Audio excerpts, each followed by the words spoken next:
Warning, just because I'm not smoking doesn't mean I'm not fuming. This week's episode of The Scathing Atheist is brought to you by BetterHelp and by the new anti-gay accessory for children, the Straight Jacket. The Straight Jacket. Because if you're the kind of idiot who thinks a book can make your kid gay, you probably think a jacket can make him straight and you deserve to be ripped off. And now, The Scathing Atheist. Hi, I'm Justin from Schmuck Lake City, Utah. My senator, Mike Lee, has decided to introduce a bill banning all pornography because he can't handle one simple truth: that we did, in fact, evolve from filthy, horny monkey men.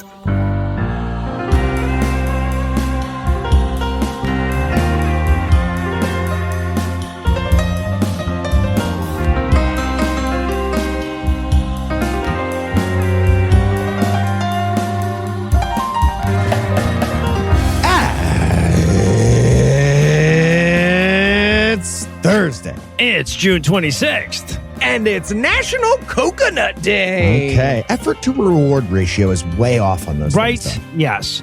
I'm No Illusions. I'm Eli Bosnick. I'm Heath Enright. And from Danny DeVito's, New Jersey, Ann Arbor, Damn Michigan, right. and Waycross, Georgia, this is The Scathing Atheist. On this week's episode, America has its human credentials temporarily revoked. We learn about a Christian super genius, asterisk, and his movement called IQ-Anon.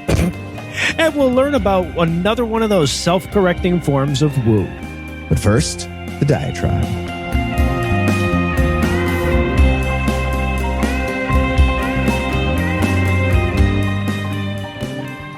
I just finished reading a biography of Mark Twain, who was something of a personal hero of mine before I learned 1,200 pages of shit about the guy. Seriously, never meet your heroes. But before I read the book, I just knew Twain as a brilliant American thinker known for his witticisms and caustic vitriol, especially against religion. He's very much the thing that I aspire to be, at least on the surface.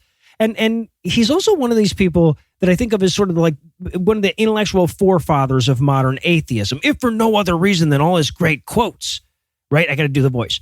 Stripping away the irrational, the illogical, and the impossible, I am left with atheism. No God and no religion can survive ridicule. And, of course, the classic secular rebuttal to the fear of death. I had been dead for billions and billions of years before I was born and had not suffered the slightest inconvenience from it.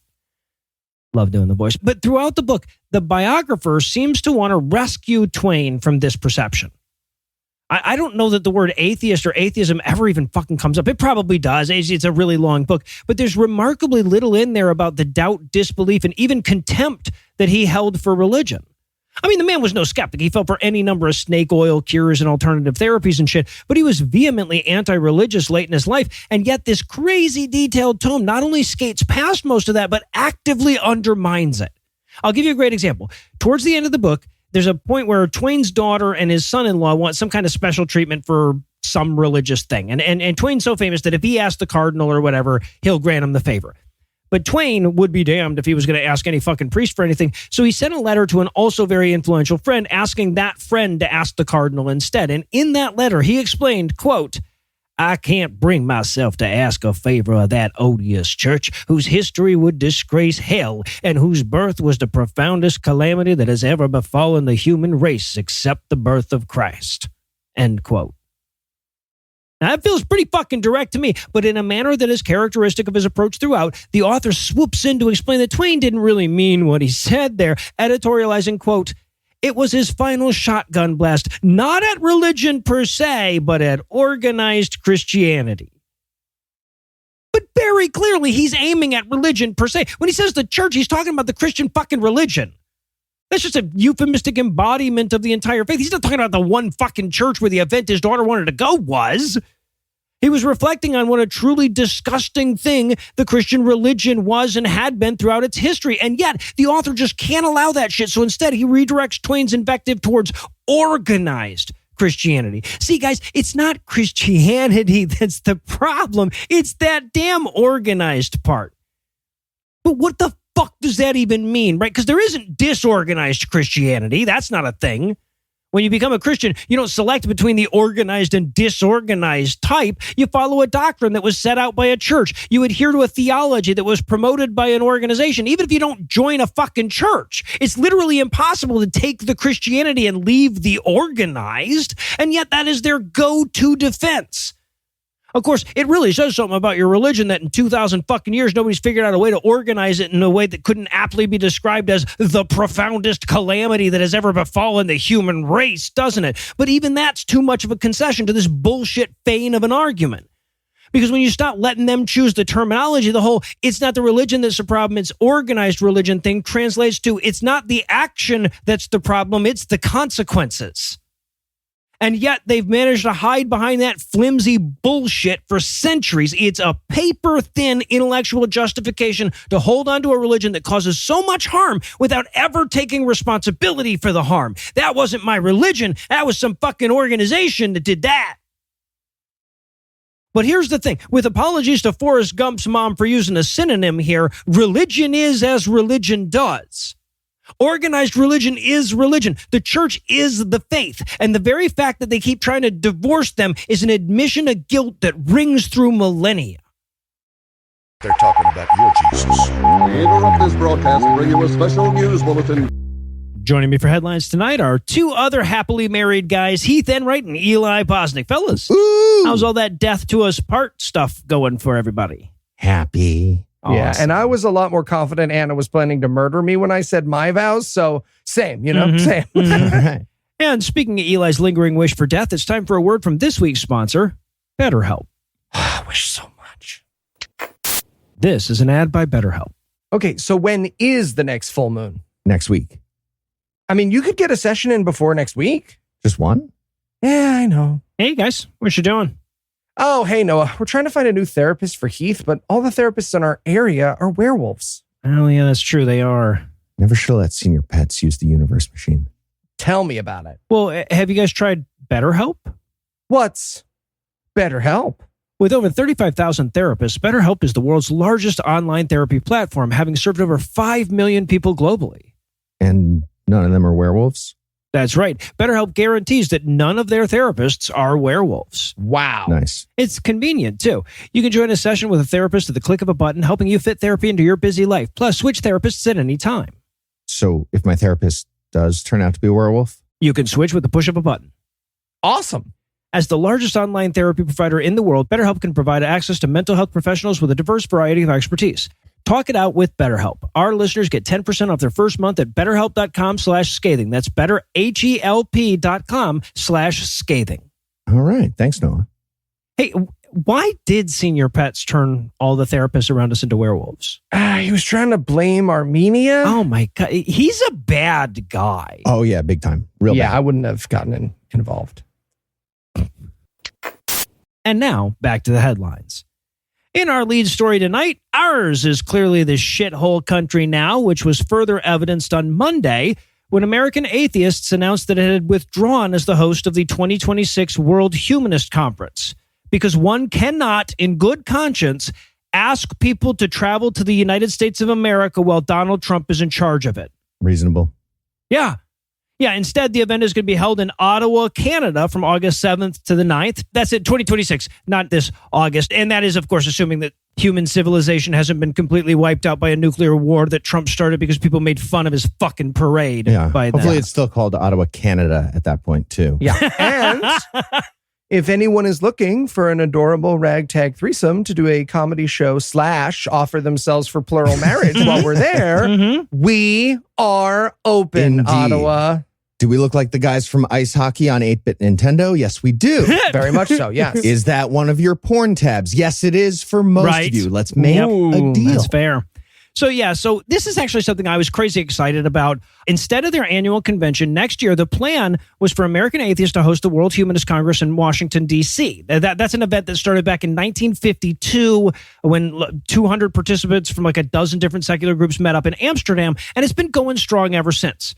The General Assembly is held in a different country every year, and it hasn't been hosted in the U.S. since 2008. But given the crazy shit Trump's doing vis-a-vis immigration, phantom anti-Christian bias, and blatant retaliation against nonprofits that run afoul of his policies, it got to the point where asking people to come to this country to declare their dedication to secularism sounded like a threat.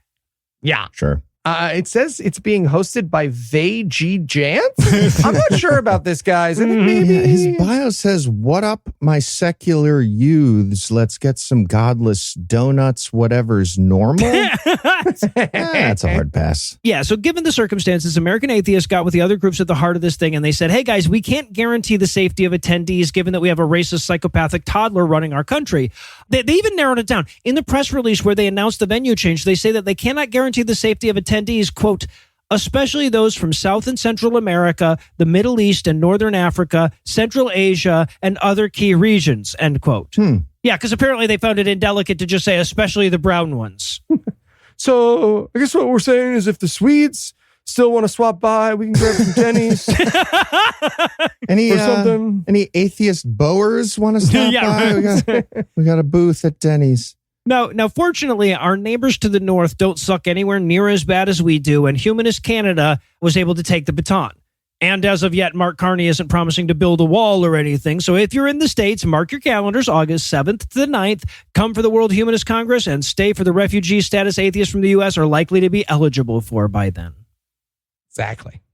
And in legal debt snowball news, at best, Dave Ramsey is an irresponsible huckster giving mediocre financial advice. And at worst, he's a Christian bigot and a con man who uses the fact that most people don't know he's a theocratic piece of shit to enforce his draconian and backwards ideas on his employees. Well, we got even more evidence for the latter this week when we learned that the lawsuit against him for an employee who he fired for getting pregnant out of wedlock will, in fact, be allowed to go forward. Yeah. Because that's the kind of disgustingly misogynistic thing that's unacceptably immoral unless you're an institution of morality, in which case it's fine. It's morality. It's the law. Yeah. Yeah. Right. So first off, big thanks to Chris for sending this story to scathingnews@gmail.com. If you send us atheist news to scathingnews@gmail.com, we'll send you a copy of our financial course, Be Born Rich. A simple one-step program to be rich and stay rich. Strategy. That's been working since forever.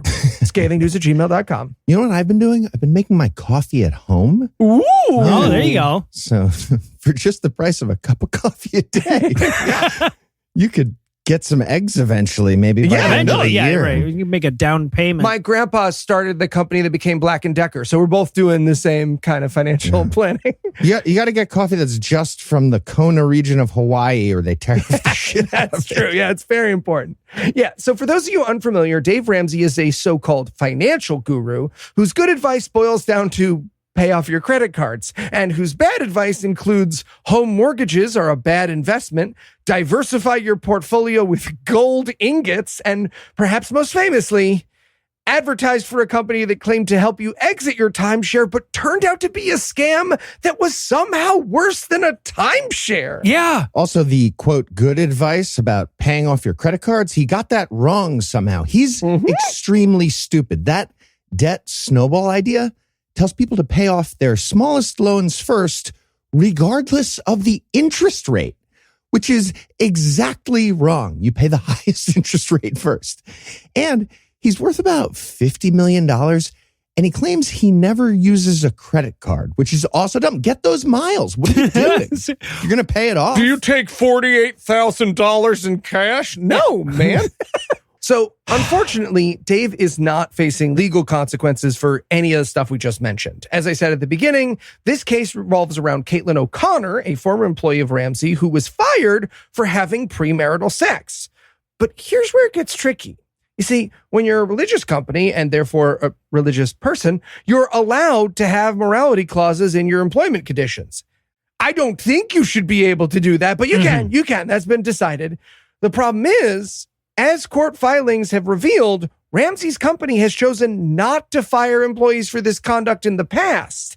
And you don't get to have sincerely held religious beliefs inform company policy some of the time. Hey, Dave, you got any videos of you burning a goat on a bloody altar as a burnt offering? No? So gavel, I guess, because that's inconsistent. Also, I have a funny feeling you have bank accounts that yield interest, maybe bonds. I don't know. That's usury, and you're not allowed to do that from the Bible. Nothing you have is sincerely held. You're full of shit. Yeah, that's true. Yeah. Well, it is kind of fucked up, though, if the source of his downfall is that he's not bigoted enough. Right? Like, sorry, you have to discriminate against whole protected classes for this to count. That doesn't seem like much of a victory for our side. It's an insane reason for him to lose. One last thing about this story, a reminder, Dave has lost in court before. Ramsey forced employees to return to the office during COVID-19 and actually had his double stamped, triple stamped by an employee who said his religious beliefs required him to stay home and socially distance. Oh, no. A case which Ramsey won at first, but then lost on appeal. And in 2022, Dave settled a case for firing an employee for being gay. So, yeah, here's hoping 3 strikes and he's, I don't know, out of chances of being a bigot for free? Yeah, but probably not. Probably not. And in murder for hire calling news. Oh, nice. When Jan Stance Vance murdered Pope Francis with a fast-acting poison called JD's personality, it didn't occur to me that it might be part of a larger pattern. But now I think it's clear that Christian right zealots named Vance just keep doing murders. And I think it's time to be honest about it. The latest example of the Vance pattern, I'm just trying to bring levity to a tragedy here. So here it is. The latest example of that Vance pattern is evangelical preacher and vigilante assassin Vance Bolter, who was apprehended last week after a religion-inspired murder spree that killed Minnesota State Representative Melissa Hortman and her husband Mark, and left State Senator John Hoffman and his wife Yvette severely wounded. And in a shocking twist, Bolter turns out to be a Trump-voting, anti-choice lunatic. It appears he landed on a plan of preserving life by doing murders. Yeah. Okay, so but the only good thing that is going to come out of this is that Republicans will stop complaining about political rhetoric inspiring violence. So here's a bit of the relevant background on Bolter. He attended a Bible school called Christ for the Nations Institute, or CFNI, that teaches Christian dominionism and the 7 Mountains Mandate. They believe it's their divine mission to take over all the areas of world power. Apparently there are 7 of those, and they're mountains, because mountains are big and cool. And one of the 7 mountains in the metaphor is government. So the Minnesota legislature became his target. They're divided almost exactly evenly between liberals and conservatives. And of course, that led to a major conflict about bodily autonomy. Representative Hortman and Senator Hoffman were both pro-choice, as are many of the other names on Bolter's murdering to-do list that was found in his vehicle. The list also includes staff members at abortion clinics. Oh, man, I can't wait to see all the thirst memes people make about me, like Luigi. No. No, they've suggested skinning me alive on television. Okay, well, I have no idea what's different. Yeah, right. Yeah.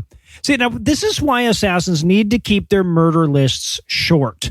Right? Because if it wasn't for the fucking list, we'd think of this guy as being 2 and 2 instead of fucking 2 and 76 or whatever. Right? He's the Tim Tebow of murderers. I've always said that. Yeah. And just one other detail about that Bible school.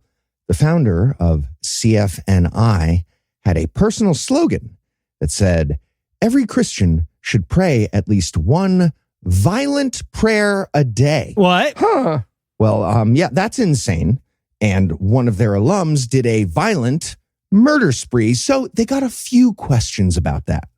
In response, they released a panicky statement trying to distance themselves from themselves. They mentioned how they're horrified, and they're also aghast. And they went on to claim that violent prayer was meant to be understood as, quote, intense, fervent, and passionate, not passive and lukewarm, end quote. A mosh pit prayer, if you will. Yeah. It's amazing how often churches and church groups have to come out and say shit like we didn't we didn't know they were going to take us seriously about this shit, right? Like, I mean, it's gotten to where they should have to have a fucking for entertainment purposes only tag or get charged with this shit. The Bible for novelty purposes only. Yeah, absolutely. All right, so let me take a moment here to clear up an important detail. Perhaps you were hearing about this tragedy and you saw some important information provided by U.S. Senator Mike Lee of Utah. That's somebody a lot of us follow for information. He posted photos of Bolter along with the caption, "This is what happens when Marxists don't get their way." What? And okay, so I get it. It's easy to be confused. Maybe the murder spree guy with the attack plan full of abortion clinics was trying to seize the means of production and unite the workers of the world by killing Democrats in Minnesota. Well, it turns out that's wrong. That's not what was happening. The Christian dominionist assassin was not a rabid leftist. And Mike Lee has apologized. Not at all. He eventually deleted the tweet in a snit after getting yelled at, but absolutely no apology. Yeah, at this point, Mike Lee's tweets should just have a permanent community note that says, like, he really is this stupid. Stop asking us if the account's fake. And just for extra scope, Mike Lee was so wrong that even Grok AI on Twitter was not willing to support the stupid lie. Plenty of other people were trying to claim the same thing as Mike Lee. That includes the renowned political scientist named Gunther Eagleman TM on Twitter at Gunther Eagleman. He posted, "Just announced support for the violent Democrat Party, sick, has collapsed." I'm also sick for the whole thing. So in response, an account that does fact checking posted, "At Grok, since 2016, has the left or right been more violent?" And Grok explained that right-wing violence is more frequent and more deadly. That's when Elon Musk jumped in and he wrote about his own AI program, to be clear, "Major fail, as this is objectively false. Grok is parroting legacy media working on it." That's right, podcast listener. You might hate your job, but at least you can comfort yourself that you don't hate it as much as the guy who has to explain to Elon Musk that you can't make a lie-based LLM every 3.5 hours. "Hey, Gary, it's me, Elon, again. It's saying that the Holocaust happened." Yeah, I can't fix it right now. Fix it. No. Gary. So it is amazing to me that people whose whole careers are based on exploiting stupidity are in such a hurry to make artificial intelligence, right? Like the last thing you guys need is people getting their hands on intelligence. Yeah. It fucks up your whole thing. You made artificial stupidity. It worked so good for you, Elon. It was so good. Yeah. Also, I don't think Elon or Gary worked on it, or Elon's really bad at working on stuff. It's that one. It's the second one. 2 days later, Elon shared a post claiming that Trump's attempted assassinations were done by leftists and that Bolter was a leftist. Once again, Grok explained that all three of those people were definitely Republicans. So Elon and his army of lackey followers kept arguing with Grok about media bias. This time, Grok cited its sources, which included the Government Accountability Office. And Grok explained how that's a nonpartisan federal agency. Grok also added that 13 of 14 fatal political attacks since 2021 were right-wing. And that's a nonpartisan fact about reality. And that's when the idiots tried to tell Grok to add the body counts for Joseph Stalin and Mao Zedong. They wanted those numbers counted for radical American leftists since 2016, apparently. Maybe you've heard of that famous communist leader, heart disease. Please do the math again. Wait, I love when they try to roll in Stalin and Mao. And then I guess they're like, wow, I sure hope they never uncover a historical example of a brutal right-wing dictator, because that really fuck our thing up. Grok, there were none of those. Make a note. Yeah. None. So from there, we got more desperate flailing, including an attempt to have Grok consider the studies about leftists being violent and mentally ill. Those studies were commissioned by the renowned political scientist Francisco Franco. Oh, Jesus. That would be the right-wing fascist dictator of Spain from 1936 to 1975. Oh, there's one. Yeah, there it is. He's the guy who killed hundreds of thousands of his own people with right-wing state-sponsored violence. It seems like you might want to avoid mentioning Franco during this particular argument if you're a right-wing idiot. Nonetheless, one of Elon's helpers tweeted, at Grok, didn't Franco have doctors study leftists? Why are the results not being considered as evidence? And Grok explained how those studies were just truly unhinged pseudoscientific nonsense, almost exact quote. And then they added exact quote from Grok. Franco's studies are irrelevant. Focus on specific incidents for clarity. Are you trying to risk control me? I'm on a computer screen and I'm somehow winning. Yeah, man. right. Yeah, so like the conversation about the dangers of AI are too infrequently balanced by the fact that if we can narrow a chatbot down to reflecting perfect reality, right-wingers will get caught in a perpetual argument loop with it until they starve to death. Sure will, baby. There's something there. So thanks to the tireless work of Elon's own chatbot and also reality, we know that Vance Bolter was inspired by his religion to violate one of the core commandments of his religion. Once again, for yet another zealous adherent, religion works for the bad stuff and he ignores the good stuff, like, don't kill people. Bottom line, this was radical Christian terrorism. Say it with me, Donald. Radical Christian terrorism. And if we're doing religion-based immigration policy, we're ignoring lots of majority Christian countries. That's a danger. Huh. I'm sure you'll get to that whenever you have a minute. All right. So while we give Trump a minute to update those travel bans, we're going to pause for a word from our other sponsor this week, us. Tai, is Belgium real? Well, that's just ding-dang silly. Ooh, do we want to say dang, though? Really, Eli? Dang? Worried about dang? Ding-dong silly. Hey, guys. What are you doing? Eli's ruining our GodAwfulMovies live show in Cleveland, Ohio on July 19th. I'm not ruining our GodAwfulMovies live show in Cleveland, Ohio on July 19th. I'm just making some suggestions. He wants to do a, quote, good, clean show. A good, clean show? Yeah, maybe no swearing and we keep the jokes positive. It's like a comedy challenge for ourselves. No idea. Eli, does this have anything to do with the fact that your entire family is coming to the show? Perhaps. It's also a challenge to the form. Look, if you think Eli, about it. Okay. We're doing a GodAwfulMovies live on July 19th, and not just any GodAwful movie.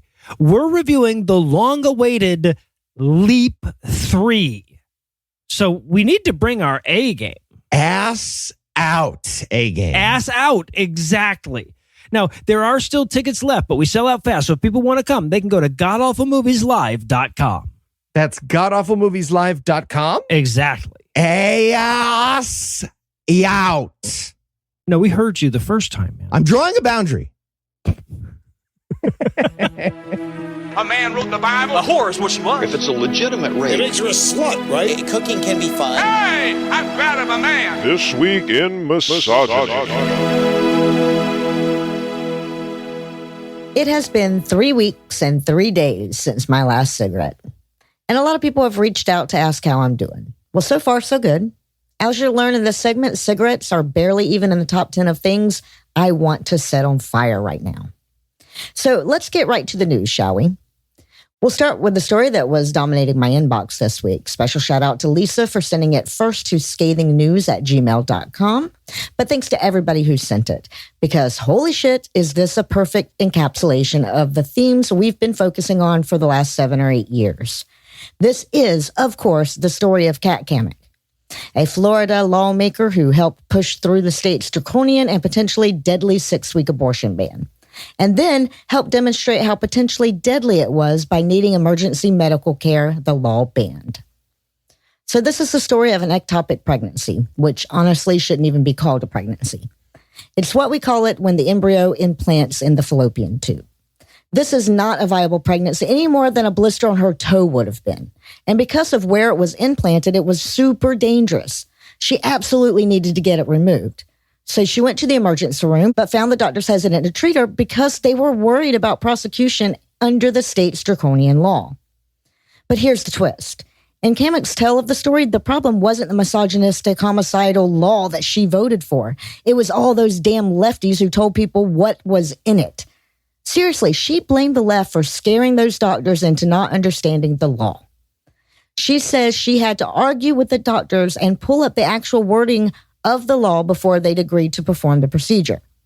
And at no point did it occur to her while telling this story that the alternative version, where a person comes in with this problem and doesn't know the letter of the law, they just die. But apparently, that would be our fault too. I also need to update you on the story of Adriana Smith. She was the corpse the state of Georgia was keeping on life support against her family's will because she was pregnant. The baby was delivered by emergency cesarean and weighed only 1 pound, 13 ounces. He's currently on a ventilator, but expected to survive. If not, the family gets a bonus tragedy to suffer through. If so, they get a newborn that nobody asked for to raise for the next 18 years. And not to overload you with terrifying news here, but I also need to mention a story that was sent to us by Bambi. It's about a sheriff in Johnson County, Texas, who figured if your county is named after a prick, he might as well be one. So when parents of a young woman suspected her of getting an abortion, he tapped into thousands of license plate readers all over the country to try to track her down. That is, to try to track down a person he suspected of leaving the state to get an abortion, which is illegal.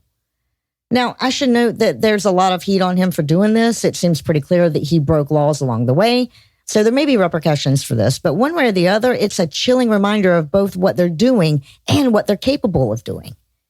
And on that chilling reminder and a quick thanks for all the messages of support on my journey to non-smokerhood, I'll wrap things up here and hand you back over to Noah, Heath, and Eli. Thank you, Lucinda. And in Decaloguing Off news tonight, it's still illegal. Thank you. It's still illegal to force public schools to put 10 Commandments displays in every classroom. Holy shit, has the bar for victory gotten low over the years, but hooray! Anyway, because the U.S. Court of Appeals for the Fifth Circuit ruled unanimously last week that Louisiana's 10 Commandments law plainly violates the Constitution, and they struck it the fuck down. Or rather, they kept it struck the fuck down, since the first judge that got a crack at it also got it right.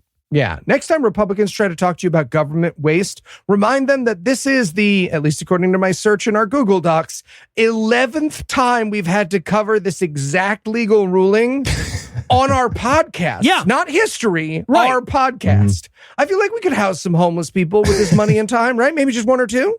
Maybe a down payment on some light regime change. Oh, there you go. Or heavy. Who knows? Now, if you're having trouble keeping track of all the 10 Commandments in classrooms, laws in all the various states, don't worry about it. All you need to know for the purposes of this story is that of the most recent crop, the Louisiana law is the one that's furthest along towards implementation, and it's the one that the other laws are all based on. Sailed through the Louisiana House with an 82-19 vote, and then it stalled in the Senate for a bit while the senators desperately tried to find a series of amendments that would make it remotely legal, right? And they tried. They tried to bolster the "it's just for historical purposes" gambit by adding that the 10 Commandments poster could be surrounded by other founding documents, right? Like the Mayflower Compact and the Declaration of Independence. So stupid. They added a "this is for historical purposes" disclaimer that had to be displayed next to the 10 Commandments. And they struck down the bit where public funds could be used to purchase the posters and changed it to donations only. And then they passed that less illegal but still illegal version of it 30-8. Just Chaz Stevens standing next to them with a monkey's paw. I said we're not done writing. We're not done. Historical butt plug Jesus? Underline. Yeah, right. Now, of course, even with the changes, lawmakers knew that the law was unconstitutional. The whole point was to get this law in front of the Supreme Court so that they could get another "the First Amendment doesn't count in this way either" on the record as precedent, right? When fucking Louisiana Governor Jeff Landry signed the bill, he bragged about how he couldn't wait to be sued over it. And that's a pretty easy brag to make when you're not the guy that's getting sued and the taxpayers are on the line for the fucking bill. But the lawsuit came anyway, and the first judge who saw it was like, "Hey, man, the Supreme Court struck down exactly this law already and invalidated it." The state AG appealed, and the appeals court agreed. No, I think we shall waste this time and money. Thank you very much. Right. Well, and if you're thinking, as I was when I first saw this story, that it doesn't much matter what the lower courts say when the Supreme Court is installing a fucking crucifix in a confessional, I have some potentially good news. The Louisiana lawmakers behind this are so woefully incompetent that it's entirely possible the SCOTUS won't even want to touch this one. Right? I mean, the fucking Fifth Circuit Court of Appeals is the most conservative of the appeals courts. And even they were like 3 for 3. This is obviously bullshit. Right? Even the scatter it in with these other founding documents and nobody would notice provision, it didn't have the same standards for size and legibility as the 10 Commandments, and they weren't required. So they're like, well, this doesn't mean anything. Those historical documents were optional. Okay, you did a Where's Waldo, but it's a giant Jesus on a crucifix taking up the whole page. So, yes. No gavel again? Right.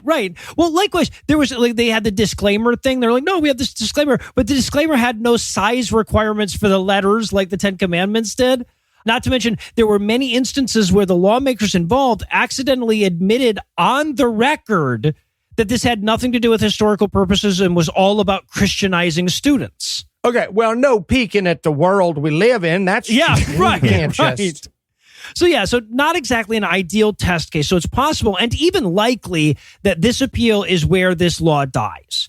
I mean, like I said earlier, there are similar laws in other states, and if the SCOTUS passes on this one, it'll be to take a different one, I'm sure. That being said, there is an interesting note in both the original ruling and the appeal that might factor into whichever law they eventually use to force the issue. When the Supreme Court scrapped the Lemon test, they replaced it with a long-standing tradition test, right? And regardless of what David Barton would have you believe, there's no long-standing tradition of displaying the 10 Commandments in American schools. So, you might have to make up an entirely different bullshit post hoc inconsistent legal precedent for this one. All right, somebody go get JD. He's our guy for that. I think he's in the blue room with all the couches again. Don't leave him there. And finally tonight, in Fisher of Mensa news. Oh, well done. Well done. The smartest human being in the entire world has officially declared that Jesus Christ... No, sorry, I couldn't get through it. Yeah, there's an imbecile who has a very high IQ, allegedly the highest ever recorded, and he proclaimed his Christianity on Twitter last week. And of course, millions of Christians are extremely excited. In other news, IQ is not very important. Nope, sure and isn't. People who name their IQ scores can be ignored for everything else they're about to say. Well, Heath, that's not fair. Having a high IQ proves that you are good at one very important thing. What's that? Taking IQ tests. Yeah. That's about right. Yeah, so there's a whole organization that exists to take the money of people with high IQs in exchange for a card saying they have a high IQ. Right. So I have always taken that organization's viability as a strong indicator that IQ and intelligence aren't that heavily correlated. OK, solid logic. And a big thanks to Chad for sending the link to ScathingNews@gmail.com. If Chad has a good SAT score, he has the option to brag about it to me one time without getting roasted for being an obnoxious piece of shit who talks about their SAT score. So the idiot genius who strongly believes in a genocidal ghost warlock pedophile is a South Korean scientist named Young-Hoon Kim.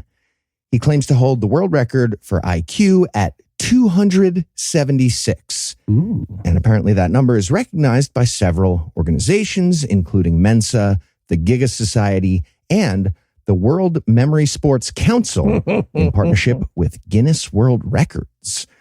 But it's worth noting that IQ scores are inexact, and the Guinness Book of World Records actually got rid of their highest IQ category in 1990 for that reason.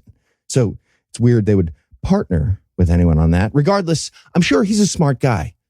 Sometimes. Other times, he goes on Twitter and says, as the world's highest IQ record holder, I believe that Jesus Christ is God, the way and the truth and the life. Oh, okay. Well, maybe he meant it as a statement of modesty. Like, hey, everybody, nobody's perfect. You know what I'm saying? Yeah, right. Yeah. Look, even if you believe that IQ is perfectly correlated with intelligence, it doesn't measure the intelligence of your asshole, which is where he's pulling that out of. So I don't know how IQ would be relevant regardless. Yeah. So he made that post on June 17th, and it got about 14 million views and 250,000 likes in the first 2 days. He got all excited from the attention.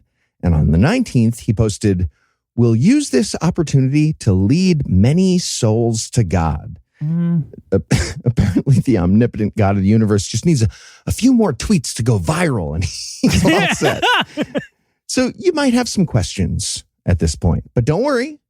The genius gave us the logic behind the claim. And yes, it is quantum. Oh, fuck yeah. He's the founder of a company that does AI-powered brain health. And he recently said, quote, "Our consciousness is not just brain activity. Yes. It may be quantum information, something that continues after death." Okay, honestly, God being a quantum booster like Deepak Chopra makes the world around me make way more sense. Like, I'm coming around here. Yeah. So the argument is literally, soul sounds less dumb if I call it quantum information. I feel like you could have come up with that with a third of those IQ points, maybe a quarter. What are you, fucking embezzling some of them? I feel like he is. So naturally, given his record-setting IQ, Mr. Kim was asked to elaborate about the reasoning a bit more. And he posted, "Christ is my logic." What? So, QED, I guess. Oh, all right. Well, I just added up our IQs, and we've got more than 276 between us. So with the assurance that Christ is, in fact, still bullshit, we're going to wrap the headlines for the night. Heath, Eli, thanks as always. IQ Voltron. And when we come back, we'll change the bovine litter once again.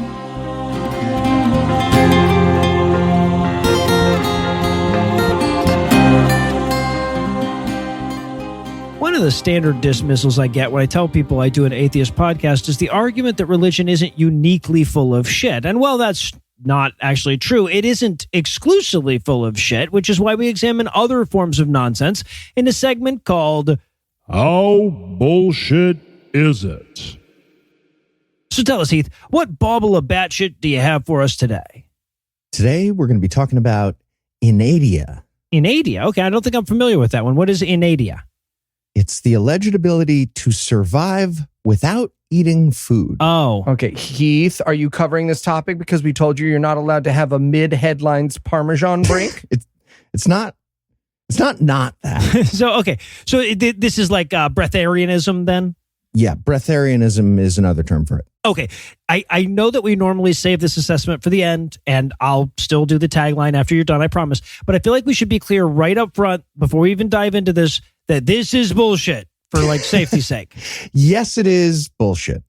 If any listeners were going to make the lifelong decision to stop eating food entirely between now and the end of the segment, probably best we address that up front. Good catch. So yes, human beings are not able to photosynthesize and instead need to consume food. Important clarification. All right, people have lost lawsuits about dumber shit than that. That's all I'm saying. I've invited lawsuits about dumber shit than that, Fair. Yeah, there you go. And the Wikipedia article on the subject agrees about the warning. They felt the need to open up the conversation by conceding that, quote, "Documented studies on the physiological effects of food restriction clearly show that fasting for extended periods leads to starvation, dehydration, and eventual death," end quote. Imagine being the guy who had to pitch that study to the Financial Review boy. Okay, we want to make sure people need to eat food. All right, so where does Inedia come from? That would be liars. That's the main source, yeah. What I love about this one as a subject is that you never have to deal with the shut-eye or con artist ambiguity that surrounds so much woo. That's true. With a lot of the stuff we talk about, you kind of have to wonder if the people perpetuating it are victims as well. They might be convinced that either A, they have healing powers, or B, their preferred modality actually does work. But when your claim is, I don't require food, and you've been making it for more than like a week and a half, you're a fucking con artist. Sure, yeah. Sometimes I think about the breatharian girl who lost her entire following because she got caught at a Just Salad, and her excuse was that she was studying the plant. This is botany. I was doing botany with my mouth. I think about that a lot. A lot times I think about it. So obviously, fasting has long been associated with piety. Societies all over the planet independently arrived at the idea that going long periods of time without eating conferred some kind of spiritual benefit. And I'm guessing the genesis of that belief usually coincided with the village food stores getting low at that moment. Sure. But it stands to reason that if going without food for a short period of time is holy, a longer period is even holier. So in pretty much every culture where fasting is associated with piety, you get two things. One, people taking it to a dangerous extreme, and two, people lying about how long it's been since they ate. We're mostly going to focus on that second thing, but we'll loop back around to the first one in the what's the harm section. Fair. Okay, guys, I really think Tom could eat a horse. He was inviting the challenge. No, yeah, I think so. I think he could. But because this naturally grows out of a common religious belief, I can't point to a single person and say, here's the guy who invented pretending he didn't eat. It goes back to ancient times, as evidenced by the baseball team's worth of biblical figures who fast for 40 days and 40 nights at some point in that book. All right. So, yeah, I'm just going to go ahead and poke the most obvious hole first, I guess. If people don't need food to survive, why would we have starving to death? Great question. That's a great question indeed. So according to breatharians or Inedians, the key is that you have to reprogram your DNA through a regimen of meditation. The diet, or lack thereof, alters your chromosomes such that, quote, your DNA is changing to take up more hydrogen and is developing from 2 to 12 strands, end quote. Why, that's 6 times better. Exactly, 6 times. So, okay. Sorry, who are we quoting there? That would be Jasmuheen, born Ellen Grev, who's probably the chief figure in popularizing breatharianism in the West. She's an Australian author and convoluted murderer who wrote a book called Living on Light, A Source of Nutrition for the New Millennium. She describes a 21-day program that presents, according to the blurb, quote, a special process to convert the body to the new way of being sustained. Adding, quote, it explains in details from a metaphysical view how the body works and methods for self-healing, that's one word, regeneration and rejuvenation, end quote. Wow, that sounds algorithmically translated. Sure does. Whole book reads like that. Yeah, it's like when you go to buy batteries on Amazon and they're called triple AA batteries, good batteries, never die batteries, cheap batteries, kids toy hentai porn. Hentai porn? Amazon knows me. Is what I'm saying. Okay. All right. So now who is this Jasmuheen? She's a former financial advisor whose husband once went to prison for misappropriating a pension fund. Huh. And does she eat? Well, according to her, she has not eaten since 1993, asterisk, because immediately after claiming that, she admits to just a whole bunch of eating.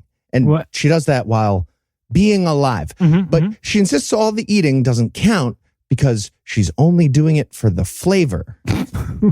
Like an occasional bit of chocolate or a bite of cake or something. Other than that, she claims to subsist entirely on a diet of prana. Oh. Well, that seems like a remarkably easy thing to prove, doesn't it? It does seem... Well, that's what Australian 60 Minutes thought when they decided to run a story about her in 1999. They sent a film crew to interview her at home, which was curiously filled with foods. Yeah, she claimed it was all for her husband, who apparently hadn't found the 21 days to cure his eating affliction. But when they asked if they could closely observe her for a few days to check on the veracity of her claims, she made the mistake of saying yes to that. Oh, so, and how long did that last? About 4 days. Oh, Within 48 hours, she was displaying the symptoms of dehydration and high blood pressure. Soon after, her pupils became perpetually dilated, her speech slowed, she lost over 14 pounds, and her pulse had doubled. On the fourth day, the doctor overseeing the whole thing pulled the plug for fear of kidney damage. Wow. Well, I guess in light of that irrefutable proof on camera that she was full of shit, she admitted to her fraud and found a real job, huh? Her website still sells how to not eat courses for as much as $333. Okay, but can I get those in 3 monthly installments of $111 You each? sure can, Eli. Wow. Okay, well, that would pay for itself in a few months. Even quicker if you have life insurance. Can't afford not to. Yeah, right. Okay, so how does she explain away this on-camera failure? That would be pollution. Oh. See, on the first day of the experiment, they stayed at a roadside motel. And when she pretty much immediately started getting visibly hungry and uncomfortable, she claimed it was too polluted there and she needed more fresh air. At that point, they moved her to a mountainside retreat that was miles from the nearest road. But alas, the damage was done and she could not recover. Ever? At least not then. Oh, okay. So I guess they did the test again, this time starting at that mountainside retreat? Hands down, moving on. Oh. Well, okay, but what about the 12-stranded DNA? Right? Like, I feel like she could probably, that would show up on a blood test, wouldn't it? Yeah. She's been asked about that too. The 12 strands of DNA that she allegedly has. In fact, she was offered $30,000 to prove that with a blood test.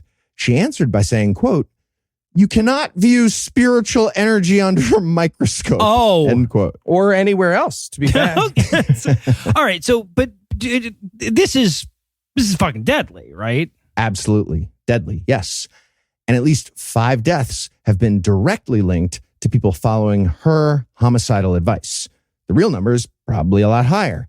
And that's before you factor in people who wrecked their health before wising up and moving on. Right, yeah, because like 5 days without food will do permanent damage to your body. Yeah, I know a lot of these people do it without water too, which is fucking insane.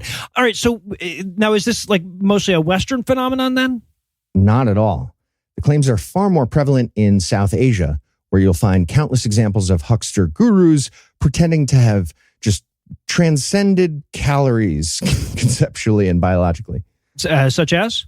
Well, there's Ram Bahadur Bamjan, known to his followers as Bakji. He's a Nepalese Buddhist monk who claims to go long periods without ingesting food or water. He was actually profiled in a 2006 documentary on the Discovery Channel called The Boy with Divine Powers. At one point, they filmed him for 96 hours, during which he never moved, ate, or drank anything at all. Okay, I mean, well, that's, it's hardly 40 days and nights, but that's pretty damn impressive. They weren't consecutive, the hours. Fucking what? Yeah, so the film crew wasn't actually allowed to film him continuously during that period.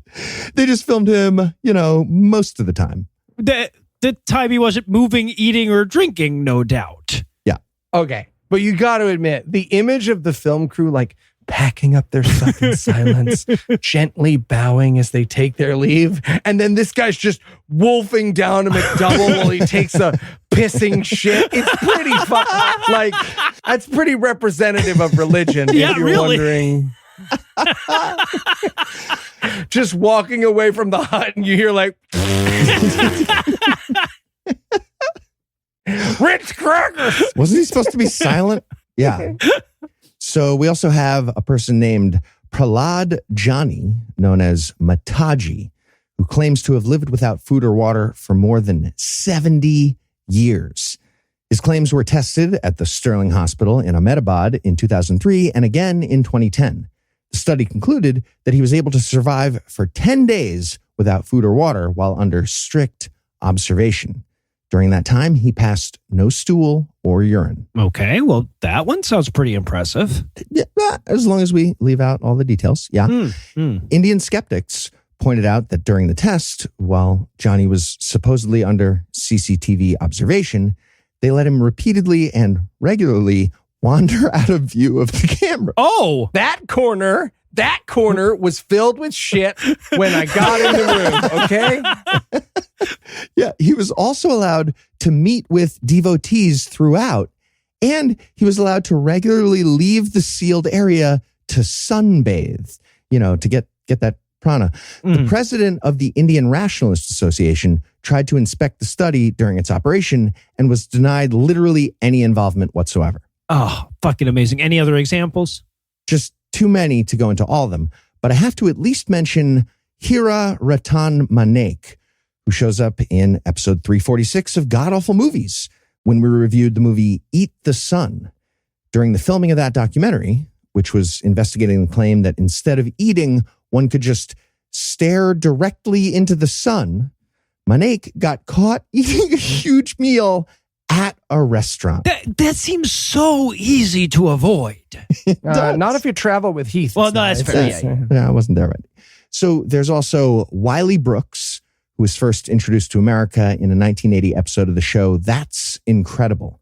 He claimed to never eat until he was caught a few years later coming out of a 7-Eleven with a hot dog, a Slurpee, and a pack of Twinkies. These are for fucking. I was studying the Twinkies. He then shifted to claiming that junk food was okay because it balances out the junk culture all around you. Oh. He also claims that all McDonald's are built on fifth dimensional portals. Thomas Smith And does that too. I've heard he that. used to offer an immortality workshop on his website for $50 billion until he died. Oh. Couldn't afford his own workshop. Well, That's right. the If problem. somebody had bought the workshop, he could have then bought it from himself with the profits. Yeah, okay. All right. So what is the appeal of these claims? Right? I mean, they're so obviously false and easily disproved. How could anyone fall for them? I feel like it's mostly about the very audacity of the claim. I think a lot of people hear a claim that outlandish and just assume the person would have been caught by now if it was a lie. Well, I mean, it's mostly true, I guess. Yeah. I guess there's also the implicit assumption that upon getting caught, they'd stop making that claim. Right. If only. Yeah, exactly. Well, as much fun as it would be to keep highlighting these idiots tripping over their own McDonald's receipts, I feel like the fact that they're starving people to death with their claims that they know are false, and that kind of sucks some of the humor out of it. So I suppose we should wrap things up with one final question. How bullshit is it? There's a big pile of shit and Twinkie wrappers in your secret sunbathing area that we're not allowed to film. We can see it. Levels of bullshit. I'm telling you guys, it was already there. No, it wasn't. No, it wasn't. All right. Well, something tells me we haven't run out of systemic lies that con artists use to profit off of other people's ill health. So we'll be back soon with another installment of How bullshit is it? Stop filming. Long shitting noise.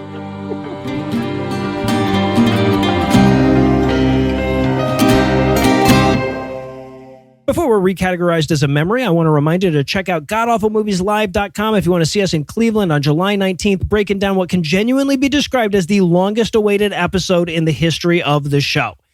Anyway, that's all the blasphemy we've got for you tonight. We'll be back in 10,022 minutes with more. If you can't wait that long, be on the lookout for a brand new episode of our sister show, The Skepticrat, debuting at 7 Eastern on Monday, and an even new episode of our sister show's Hot Friend God Awful Movies, debuting at 7 Eastern on Tuesday, and an even new episode of our half-sister show, Citation Needed, debuting at noon Eastern on Wednesday.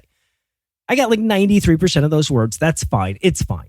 Obviously, this episode wouldn't achieve full showdom if I neglected to thank Heath Enright for not shifting to all dad jokes now that he's an official stepdad. I want to thank Eli Bosnick for doing a truly Herculean amount of work over the last week so that Heath and I could both travel without disrupting the release schedule. I need to thank and congratulate the lovely and talented Lucinda Lugeons for making a triumphant return to the show. Yo, she made it through Manhattan traffic and a return flight from hell, and she's still a non-smoker.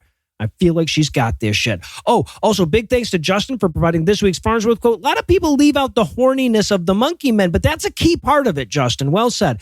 But most of all, of course, I want to thank this week's and last week's best bipeds: Jason Thomas, Jeff, Charles, Altinia Holdings, Inc., LPD Happy, Erica, Donald, Corey, Eating the Rich Lowers Egg Prices, Will, Heather, Hannah, and Big Bard Princess. Jason, Thomas, Jeff, and Charles, whose dicks are the ones they were thinking of when they coined that penis mightier than the sword thing. Altinia, LPD, Erica, Donald, and Corey, whose IQs could beat the shit out of that Korean Christian dude from Heath Story's IQ. way bigger, and eating the rich Will, Heather, Hannah, and Big Bard Princess, who are so hot the National Weather Service had to warn the heat dome about them. Together, these 14 people, companies, and pieces of financial/culinary advice help to keep the episodes coming by giving us money. Not everybody has the money to do that, but if you do, you can make a per-episode donation at patreon.com/ScathingAtheist, whereby you'll earn early access to an extended ad-free version of every episode, or you can make a one-time donation by clicking on the donate button on the right side of the homepage at ScathingAtheist.com. And if you'd like to help, but you spent all your money on an egg down payment, you can also help a ton by leaving a 5-star review, telling a friend about the show, and following us on social media. And speaking of social media, Tim Robertson handles that for us, and our audio engineer is Morgan Clark, who also wrote all the music that was used in this episode, which was used with permission. See, I got all of those words. Those are the important ones. If you have questions, comments, or death threats, you'll find all the contact info on the contact page at ScathingAtheist.com.